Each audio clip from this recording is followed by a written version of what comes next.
même à temps on a semblé les bio, on a tout délivré. On doit délivrer. C'est ça.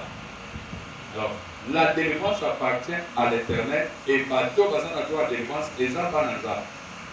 Et tout comme il a point toujours parlé sur la délivrance pour dire quoi? Toujours la délivrance contre les origines.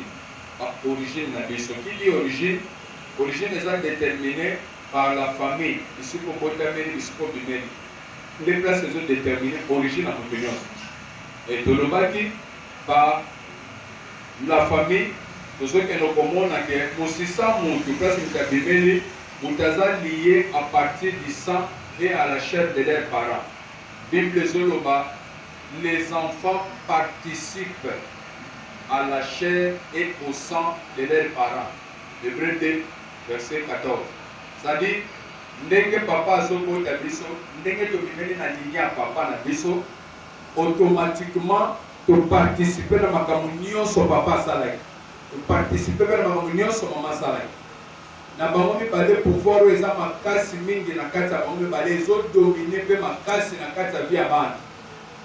Nde bomonaka bana mosusu babotami ndenge mama na bango babelaka maboma nokuti famille ya papa babelaka maboma te me bana mpe oyo babotami ba mama wana bima na famille babelaka maboma bayebani mpe kobelaka maboma seke bitumba oyo ya famille ya mama esali epese na kati ya foyer na bango et dominer même oya papa mais lobi te que bitumba papa elongwe te mais oyo moko ezalaki makasi koleka ndesa ini et dominer et poti bafruit nango koleka ya mosusu oleso apambola. Alors pour dire quoi nalingi natonga lelo ozwa mayele kozwa décision pour dire que bitumba famille soki nzambe abundeli yo tokolonga te. Alléluia. Amen. Soki nzamba bundeli yo te okolonga te. Soki nzamba bundeli yo te kolonga eza passe. C'est pour cela que tu faut se confier pas nzamba. Faut mi pese pas nzamba. Soki muta se confier pas nzamba te. Muta mi pese pas nzamba te. Et là passe okolonga te. C'est difficile. Pratiquement impossible.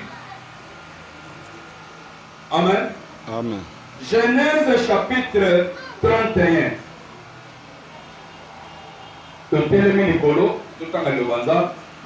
Moi je suis sous le soleil, deux ans à problème à bateau, photo tchambo. Jusque là, bateau va sortir engagement pour honorer. Alors, nous sommes là. Nous avons fait ce moyen, pour vous faire ce moyen, tout ça bateau, c'est bon. Pour la prendre. Amen. Genèse chapitre 31.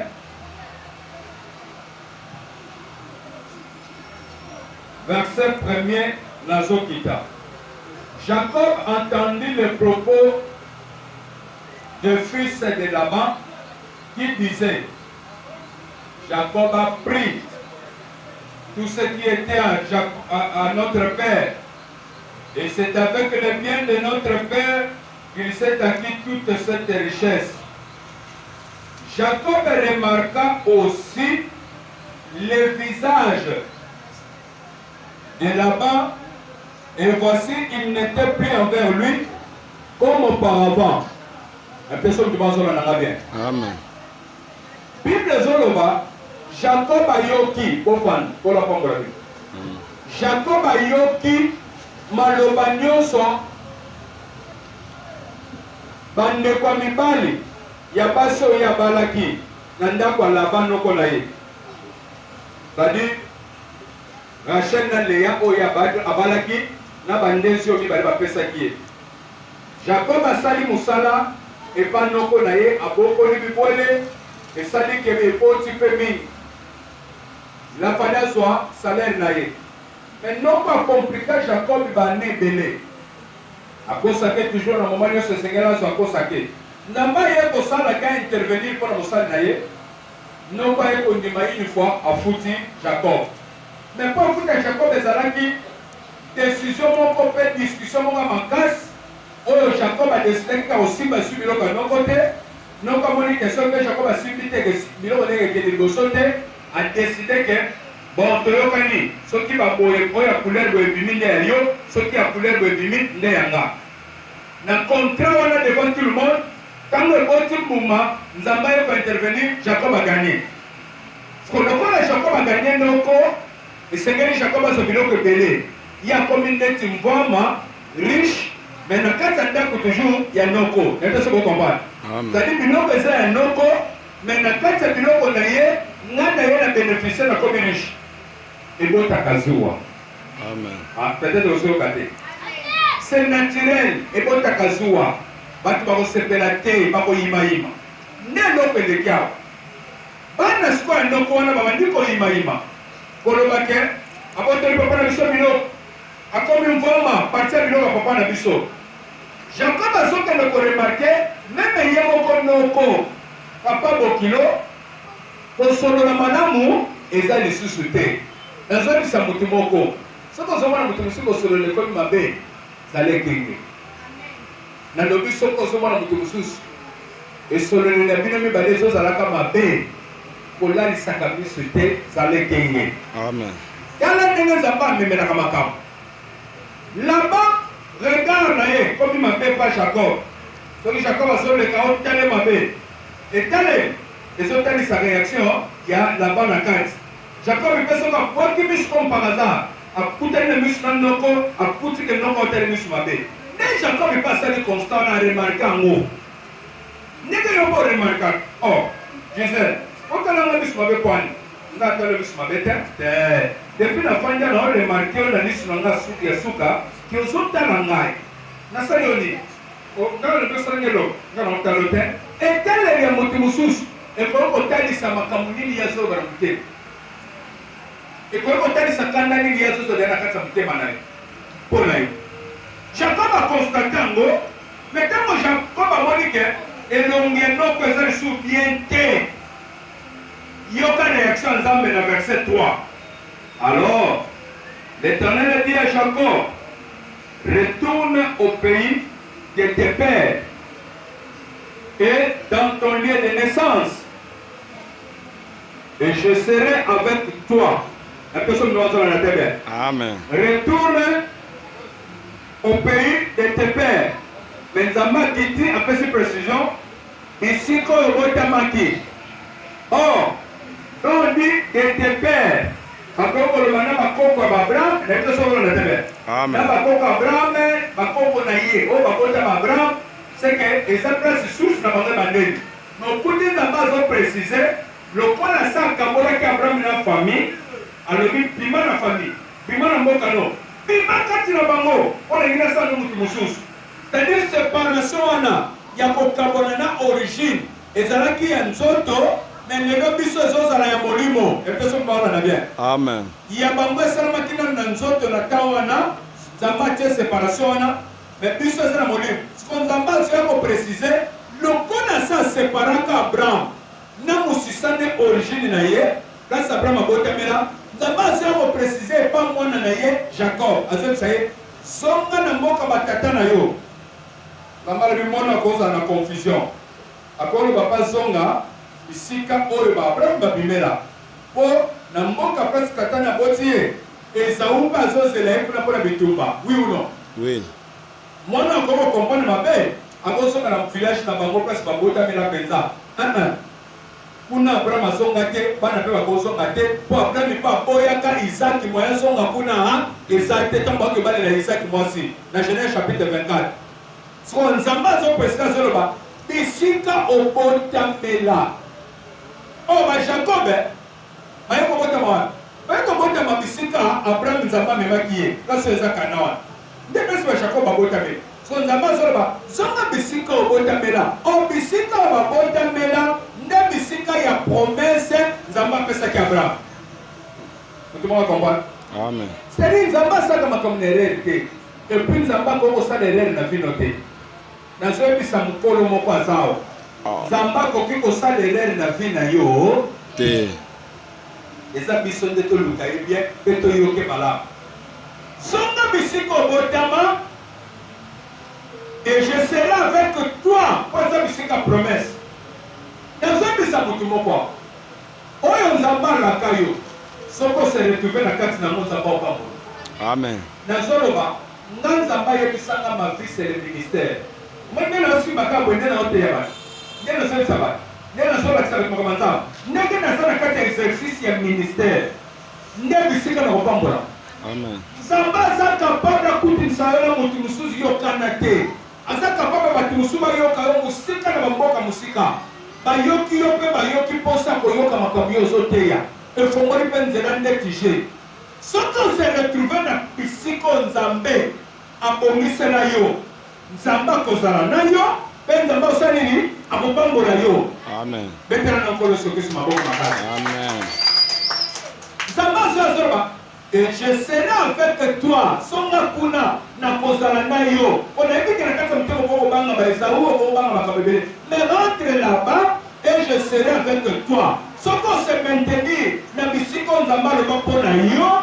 Nzamba kozala na yo pe akolongisa yo. Ato moni vertige. Ato moni bitumbeso ya makasi. Ato moni makambo komi pasi koleka. Retrouve-toi là où il y a ta destinée. Bisika nzamba bongisa mpo na yo. Soko se retrouve place one.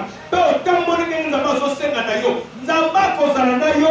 Pe ngonga oyo ekokoka akodelivre yo. Attention, nous allons la Amen. Amen. Jacob fit appeler Rachel et Léa qui étaient au champ vers son troupeau, vers les troupeaux de Jacob. Amen. Jacob a bengi basine mibale. Rachel et Léa bazalaki na kati na zamba bisika bozuya Jacob ezalaki bisika ba troupeau ba meme bazalaki. Bazosala musala ya mobali na bango. Naloba. Loba. Bazo soutenir musala ya mobali na bango. Omoni na mariage, sopesi babali yo. Hein? Démocratie ezate na kati ya libala. C'est la parole de Dieu. C'est-à-dire, ozawana aide pour la nani. Pour la mobali. Et puis mobali a na pouvoir. Il y a autorisé yo au sala musala libanda tout comme ça na pouvoir ko loba ba classe nyoso tangi sukela mona kati mandako yo kofi ko se révolter to loba non moi je vais travailler na zambe na souci ya famille nanga te yo za ko appartenir sur na famille na yo te mais vous appartenez maintenant na mobali o ya somba yo na préciser bien mobali o ya somba yo na bandeli sus ya misala mobali oyo asomba yo okoma eloko na ye okoma ya ye omoni ntango mosusu okoti na berere famille mpe balobi mo makambo olandi mpe sentiment na bango bayebisi yo lokolo yao alalawa ozonga nini obanga mobali yo okokufa famille basangana nango te famille eza na pouvoir soki si basombi okomi na sa pouvoir na mobali batama na sa pouvoir na mobali kolanda sentiment mpo omoni ke baza na mbongo ta mosusu koleka mobali no nano mais mobali naza na pouvoir likolo na yo akobongoyaka matanga to bimaka te profite lelo lala ata telefone nde esone koyamba te lala lobaka bapapa bakangi yo aolala meme papa na bino aza na pouvoir lisu likolo na nga te mpo na nini mpo na si nasomba yo naoloba makasi te alobi aloba asombanga asombama déjà asombama meme papa na bino même ndeko na yo baana pouvoir likolo te soki amoni atelemi azolinga contre pouvoir mbali nofo yebisa ye papa naza mwasi no te oyo balanga te moto abalanga relation ya libala eleki sikoyo relation ya famille ata mosusu boyoki te amen relation ya libala eleki sikoyo relation ya famille devant qui devant Dieu et devant les tribunaux omoni devant ma tribunal na justice soki na kesi ko boye nafunda papa na bino o bazwi mwasi na nga bakangi papa na bino abayoki te amen nazoba mabe mpona tushe makambo basi te bon nalongwa nazopeso mayele mpo kotala erere te nasala mabe nazopeso mayele neti boye na motema na nga na poso nabalisa motu moko tata nazoloba aondima mbene te nazoba na motema na nga nde naza boye naza na poso mobalisa motu so nafandi bo naokanisa na susu na nga naobalisa ye mais ce que nous disons là, azokipete. Pour la pambola. Amen. Pour la pambola. Amen. Relation ya libala devant Dieu, même devant les juges. Ma parent ba na sima ba ali sur na pouvoir hein. Te. Abengi basi bango boy. Il leur dit, je vois au visage de votre père qu'il n'est plus envers moi comme auparavant. Mais le Dieu de mon père a été avec moi. Ok? Amen. Ok, Jacob a dit, mon Dieu. Azor ba le Dieu de mon père. C'est-à-dire, nzamba zalakana ya batata, pas comme ya ban. C'est que ceux qui ont un papa spiritualité, moi je pose un nzambe et zati. Écoutez. Écoutez. Ce qu'on s'est révélé, au tomboki, au kanisike, au kei, au golonga te. Nzamba zalakana ya tata somolo, azan nzambe na ya pasteur Bwanga, akomi nzambe ya Mikael. Mikael pe bino obota mawa bokomi pe banani bana ya nzambe pona nzambe ya papa nanga epeso bona tebe. Amen. Nzamba sana o ya mama na soya pa bano nyoso ba Jacob na Moïse azé sabango je suis le Dieu de ton père Abraham, Isaac et Jacob. Ça doit zozo ça ordre que ce qui yo kozwa ngai ce qui yo kokoma mona nanga ozokoma mona nanga po batu moko baza batu moko baboti yo na kati ya kondima na peso na tebe. Amen. Batu wana baza il faut respecter mon wana, il faut respecter bango. Pour que ça te voie comme mon cambi quelque part ton pasteur, tu peux tout faire. On va me suivre ma supériorité. Non. Nzamba sana nzambe batata poza la bisobana. Et c'est ça la logique de Dieu.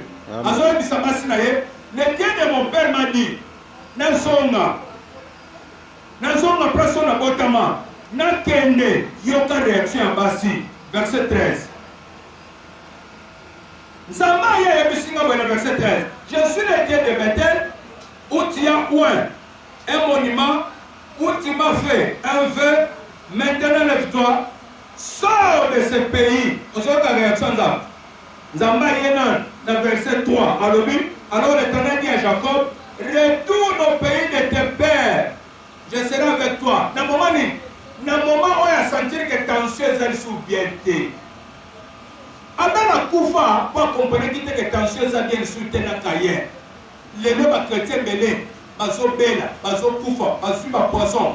Pour comprendre que température est combien pour na comme kenge na bibenda nzoto. Ya mitika biliaria, amitika mikota na ba sentiment, bana tana toujours bilamba, mais zo linga yote. Uzoyoka ese mobona tana kapona ni. Mwana nzamba lata na bilamba na batute. Hein? Amen. Si vous avez un mot 2, un mima, vous avez un mot 3, Sokola Tango, vous avez un propre na 3 na yoa. Zamba ko simba moto. Ndeba ko mbolo ba pesa yo. Ce qui ont été foso minati ça. Ce qu'on a pensé. Yo zo ba solution na yo. Et tant que ça la bon. Si vous avez toi la bien, et que point na mutu azo peso bilo kwa na sa ikada mabe. Akolo ko partir là-bas. Akokangala partir là-bas. Et l'ambé ça kana solo mutu. Et l'ambé représente ka mutu. Pourquoi le comité? Dans verset 3 Zamba yé, dans la bonne réaction ça ko beba. Zamba ya yebisie, siko longwa. Au moins réaction ça. Mais biso to zakate le kwanza. L'ambé ne mutabolengo, Zamba boboto. D'accord. Mais tant la bonne que là-bas, mitema la banga bébé na bana. Bako kanga ça comme la butu ba bomie bo boto le bilo. Zamba yo webisa musani nini? Longwa wa petit. Teresa nini? Et baby. Ce que terre baby, retire-toi. Kolianga ina soni te. Balinga kokuna te. Ozotinda bana no bona nini? Mutalinga yo te des années. Ce qu'on bona sentiment de bi bana baya, ndena subana na kopes. Ngamo na viva place avec une dokesere makasi. Balinga te bona bunda. Ce qu'on bazozwa bana na ngane bazobenga bana po fete mo ça, ana pesi bana. Personne ne peut comprendre. Amen. Le coup la fête, tu vas faire un peu ça, on n'a pas quelle personne. Non. Makemba, soso, nini ba osala. Oh yo soko simbongo nini la ndako ko osala te. Na ki mo Kristo, ba chrétien bele ba kufa na moment fête. Yesu akufa na moment fête. Jean-Baptiste akufa na moment fête. Na moment fête, et ça comme moment faiblesse ba ko le solo ko okufi. Et que mon Christ a sa camuta le koso ba fête te. Le koso ba fête te. Je peux me retrouver dans la famille. Na se retrouver j'ai contribué c'est tout na devient pe na kei. Et c'est pour te faire na kato et te coûter na kalto. Na se na komi na page mosusu na komi na vie mosusu comporte-toi ndenge nzambe alingaka po oza wana oza cible oyo satana azoluka bisika nyonso ndako na nyokomelo balinganga te nde lokola te eza nde na sepeli nakende olala kuna une semaine ti te ekobima à l'occasion de quoi po moto akufi mpa kozonga lisu te nakose présente na moi boye na se présente na limbo na kei ukafona lala na mitia na position de faiblesse na nani omoni kama moto analaka eza position de faiblesse oui ou non Oui. ukafona mitia na position de faiblesse na nani moto oyo olala pembeni na nga oyebi jeni na kosala yo nakende rapide na sisa matin nga bozuli kaka minute nzamba ye na verset 3 pour lui dire longwa po ebebi na verset 13 je suis le Dieu de Bethel où tu as oué un monument où tu m'as fait un vœu. Maintenant, lève-toi, sors de ce pays et retourne au pays de ta naissance. Azo expliqué basine nzamba ya yebisina kana longwawa na zonga place na sanini na potama. Verset 14. Rachel lui a répondu et lui dit avons-nous olanda ke poye ba ko sombama moi sinanga ko sombama na somba yo cher oya eloko nanga apokaka eloko wana te soki nalobi eloko wana eyaka dete na tubi etonga petite osombama ozalaka eloko nanga omoi na bana nyonso ndenge ozobotelanga boza biloko na nga nafandaki quelque part na mosala moko boye nazoyebisa bato wana bapesinga place babi mokambi kamba biso priete ya biso nazwi kaka eloko ya job nalobi tosambela ke okwea na piège te omoni place toyaka kosala bato baosala na kati ya mosala wana baza biloko ya patron wana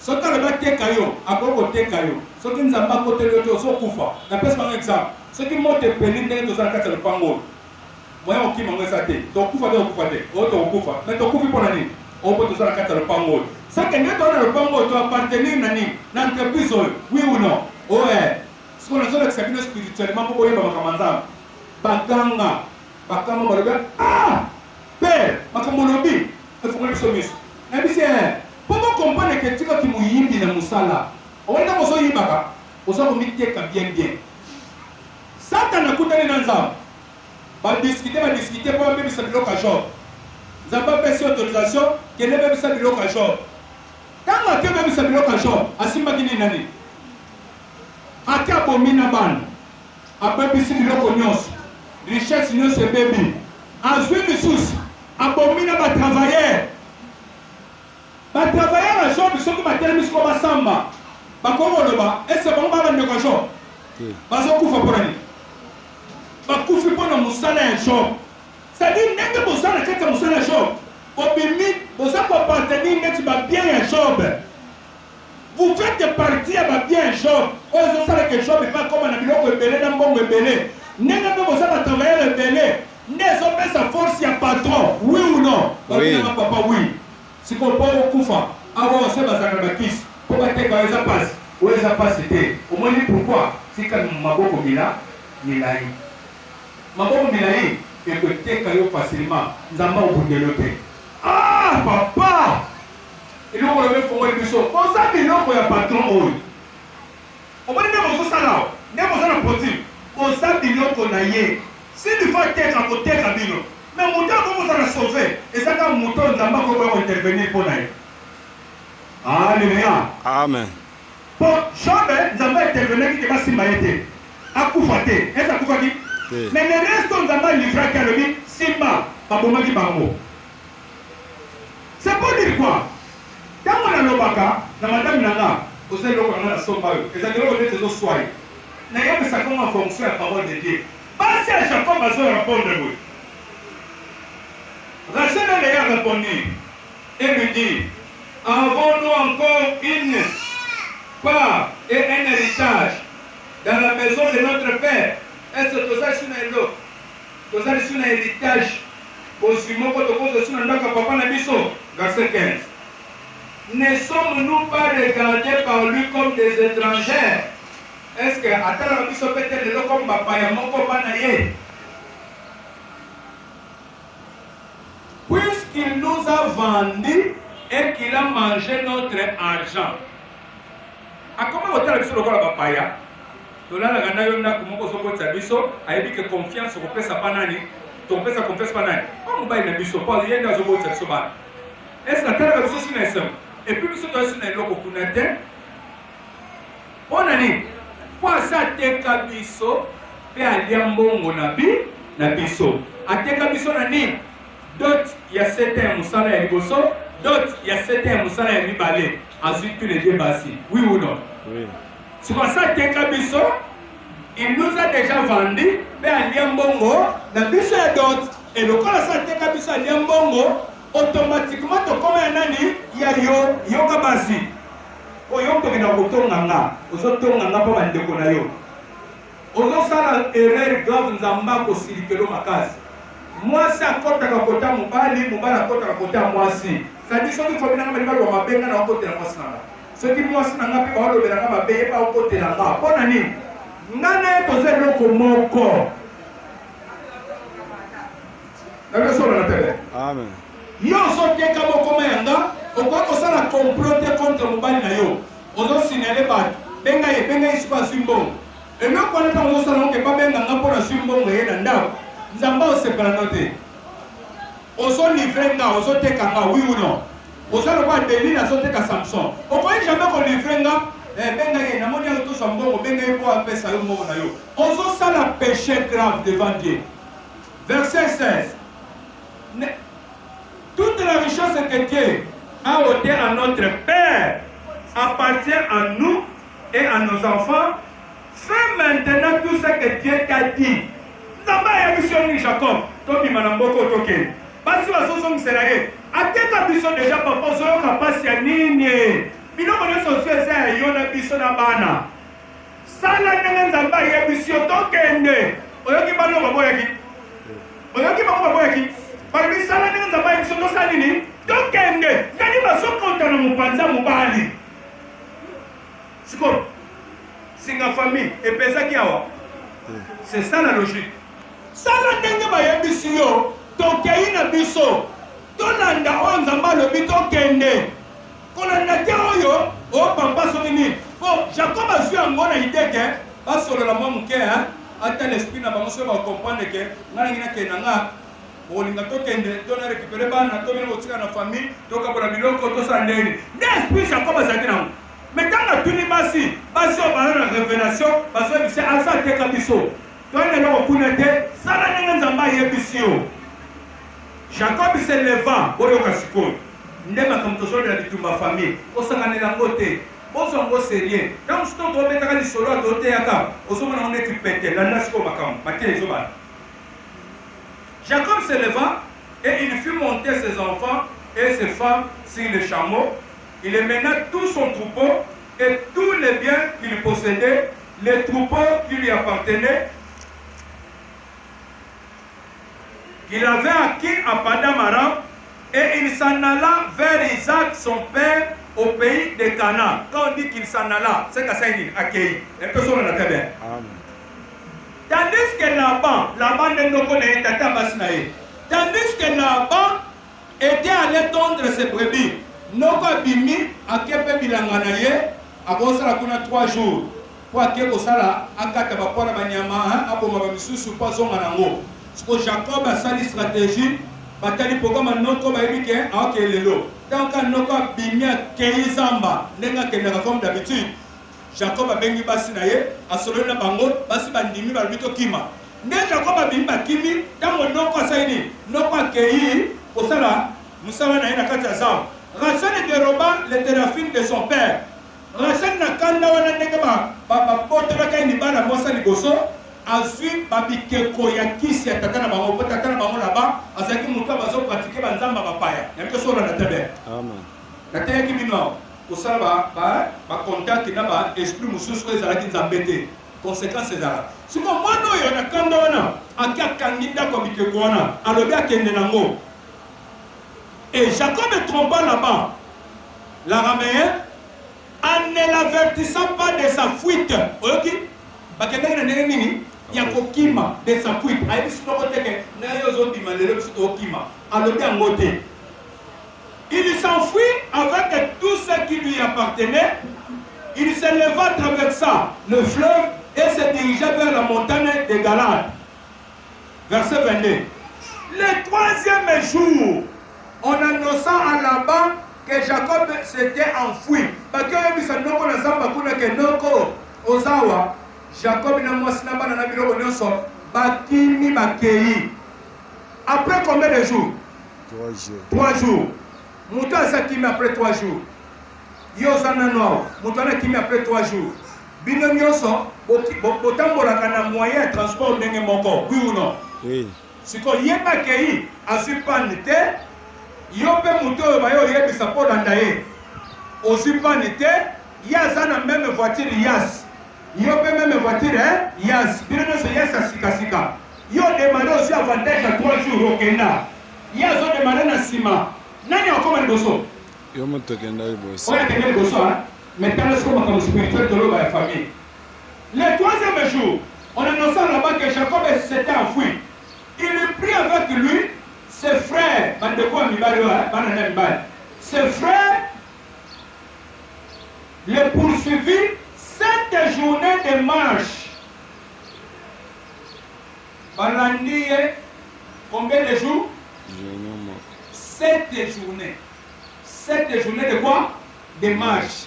C'est que bano qui m'a cheval. Batamboli akotambola osanini Olanda. Nega Jacob passe la kini. Asa kenda ki 3 jours avant. Aotambola na troupe nenos na biloko nenos. Nega pende ko pasangini. Anandika bongo 3 jours de marche. Est-ce que ça na tebe? Amen. So pasaki na ba chamo. Bandama ba ke ba otambola ba chamo. Obi de bomba raté. So ko somi na Genèse 24. Okuta ke bakena ki ba ke robale na Isaac. Mosala Nzambe les sera même ba chamo. Oui ou non?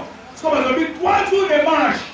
Atezaki chameau, bamone so batambola ki ndenge moko. C'est-à-dire égalité ezalaki place wana. Bato va utiliser moyen moko de transport. Mais tant spirituellement bakambo ke ndenge nini? Bazoloba basali 7 jours. C'est que baya ko annoncer ye 3 jours après. Yaza na zamba, siko po bazo moyen ko banda kolanda esali 7 jours. Est-ce que ça va dans la Amen. Basali 7 jours. Pour bakende kolanda Jacob va comme place Jacob asa parce que basali 7 jours de marche là-bas a tenu donc Jacob avait dressé sa tente sur la montagne. Laban dressa aussi la sienne avec ses frères sur la montagne de Galade. Amen. Parce que quand Laban no kolandi après 7 jours, aye kokanga Jacob na ngomba moko wana. Mais pourquoi kangie na ngomba wana? Pour butu ekomaki, il faut ba paiement pour na tomba sanini, ba kende. C'est que la ba benga baneko ya, ba place nyonso ba butu ya karakara wana, ba butu ya karakara wana. Ba baneko osani, bazo paiement. Mais tala bituma famille. Là-bas za mubali oya boti bana oyo Jacob asani abali là-bas wana kaka azande ko ya mama nani ya Jacob qui dit quoi? La famille musisa origine malgré Jacob akenda 3 jours mais bitumba ya là-bas oyo ezani ko la famille eye kolanda Jacob eye kokanga ye ti place azalaki pour dire quoi? Bitumba famille soki ciblé na ndayo atoza na poto ndenge nazola kozola na ngoza na poto ozoni okoma mpona bitumba oyo euta nango na Afrique ozoreusir te mpona bitumba oyo euta nango na Afrique nyonso ezokomplike wana eza makambo mema na makila na yo otenaki compte te ke fozela yango délivrance bitumba famille musisa famille soki Nzambe intervenir te mama fifi okolonga te okotika na maboko pamba. On regrette pas la vie de Mobimba que tu as dit qu'on réussit. Oui, on réussit parce que vous n'avez pas de ma famille. Moutouma quand on échappé dans ma famille, na musisa na ye, ce qui nous a intervenir. Jacob a kenda avant, mais bitumba famille tango elandi eye kokuta ye ozana place kobata mate ozana makila na bango ozana place kobata mate il suffit ba esprit en famille oya na bato sa famille tele mapona kolanda atoza wapi soki yaka obebisa mbongo ezobebisa mbongo na Luanda ezobebisa mbongo atoza na Gabon atoza na Belgique bakofuto ba salaire mais okokoya na ba problème moko oyo ekesanake okoti banyongo ya bato okoma kofuta na banyongo ya bato okoki kosomba voiture osomba crédit bayibi yango ekei mais moto azoki crédit eza nani eza yo obandi kofuta crédit ya 25 000 euros mais yo osaleli voiture wana te baluki voiture wana poto mobima eza te batali na bamanifeste nyonso soki ekotaki eyata afrique eza te mais bato bayibi yango eza banani baesprit mutelongo nango liboso porte no bakenda na monde atene pourquoi parce que baza na toi ya kolanda bino mpe babotola bino biloko c'est pour dire que bituma famille eza jeté eloko ezonalisa bato nyonso mokili baorigine na bango obimeli na famille ozondima na famille basimba bakisi basala makambo atosali ndenge nini bakokanga yo kaka bituma famille ekezwa yo loko oza na matériel na bango ekepesa likolo na yo mais ya motu eza nzambe nde défendre yo nzambe nde abundela yo bible ezoloba na verset 25 wana là-bas a tenu donc Jacob avait dressé sa tente sur la montagne là-bas dressé aussi la sienne avec ses frères sur la montagne de Galade aya kutana bango na ngomba wana mais kasi bomati attaqué mais likolo ezalaki butu moyen tobunda bien eza te nasi nakangi ye biso mpe tolala tozokutana na ntongo mais yoka sikoyo na butu ta maladi mpo comprendre ke soki nzambe aye te moyen longo eza te verset 26 alors là-bas dit à Jacob qu'as-tu fait? Pourquoi m'as-tu trompé et mené mes filles comme des captifs par l'épée? Pourquoi as-tu pris la fuite en cachette? M'as-tu trompé et ne m'as-tu point averti? Je t'aurais laissé partir au milieu des réjouissances et des chants, au son de tambourins et de la harpe. Tu ne m'as pas permis d'embrasser mes fils et mes filles. C'est en insensé que tu as agi. Ma main est assez forte pour vous faire du mal. Voilà nos conseils de Jacob.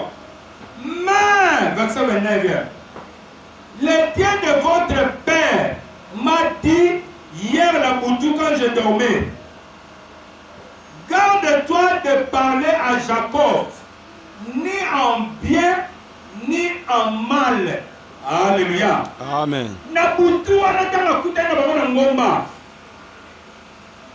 Balali bango nyos, la bamba alali kote na ye. Bible zoloba, nzambe nde ye ko intervenir pour Jacob. Akiteli noko.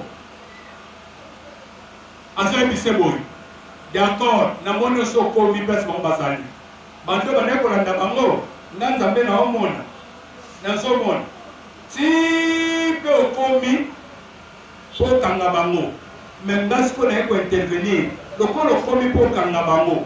Lokola bitumba ekomaka bato elingi eyasi na poto mpo ekoma yo ezolukisa sikoyo na baokazio nino seliso accident kufa nzambe ezolukisa sikoyo na bana butu koloba ni en bien ni en mal.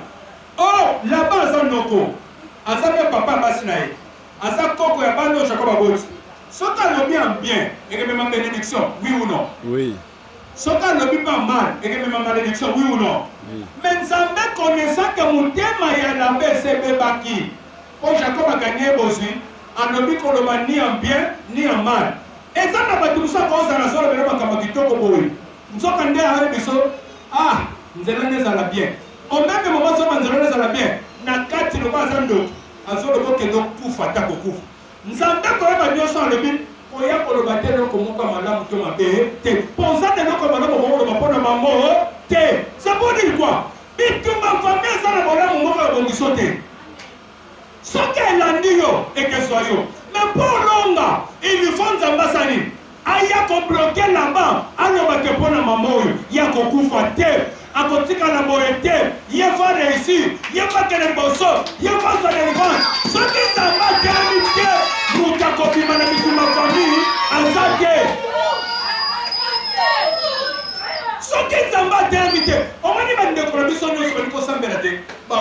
aventurier loba papa lobi wa aventurier oza aventurier vie na yo okosambwa zelo komona sakana makambo okosambela okosambwa okomona ke bato moko bazalaka pouvoir likolo bazeraka yo ata oza na États-Unis ata oza wa bana bali kosambela te ozotika bango ozozala aventurier moko ya mama okosutuka bana oleba otikala bato pamba semaine eza enseignement na suki satan na verset 42 verset 42 sur bani Jacob azo répondre après qu'on discuter na noko Jacob azo répondre boy na verset 24 Dieu dit mais Dieu apparut la nuit en songe à Laban l'araméen et lui dit garde-toi de parler à Jacob ni en bien ni en mal oyoki nzambe ndenge intervenir sikoyo yoka sikoyo Jacob azozwa force ya korépondre là-bas na 42 azoloba boye si je n'eusse pas eu pour moi le Dieu de mon père le Dieu d'Abraham celui que craint Isaac tu m'aurais maintenant renvoyé à vide. Dieu a vu ma souffrance et le travail de mes mains et hier il a prononcé son jugement. Alléluia. Amen. Nazana posa semeno na ma prière tosala. Nzamba prononcer jugement na ye likolo bitumba famille. Amen. Tadi nzamba ya loba oyo asa koti na église botika ye. Amen. Asa koti na makambo famille ya église moyo ya binezo elonga lisusu ezate. Nzamba na 24 ye ayebisi na banko loba ni en bien ni en mal. Mais si quand Jacob a ça rappelé noko moni makanisi yake nango soki nazaka na nzambe te seke totikinga maboko pamba bato nyonso baza na nzambe te oyo balingi église te balingi kosambela te bakozala toujours maboko pamba bakoreusir te okosala effort mokokunda koza esika kaka famille elobela ozotourne ka esika famille elobela soki alobaka mokokota mabala mokobimaka yango okokota okobima okokota mosani okobima okobota mais bakokufa okobota bakozala bato pamba bakozala te leloko mote pourquoi po bitumba famille bitumba laba elingi teke bozala eloko nde bitumba wana esalaka Jacob banda bania kosala mosala mpa laba Jacob moya zwa salaire eza te ozwa salaire te mpona nini mama na ngai nalobi obonga te mpona nini nzambe akokokisi te te yo osala makambo nyonso wana nango na nzambe nzambe alobike moyo mpe so esengo eza te mais labana asepela teke Jacob asani azwa salaire nde Jacob azoyebisa ye soki nazalaka na nzambe atata na nga te nde lelo ozongisi biso maboko pamba nde lelo obotoli biso biloko nyonso momoni na butu nzambe aye koprononce jugement na ye contre toi alobi nini kolobela nga ni ya bien ni ya mal semaine oyo eza semaine ya jugement nzambe Amen. semaine ya jugement nzambe aprononce likambo mpo na vie na yo. Amen. Telema likolo tosala priere kata nazoloba ozoyebisa nzambe maloba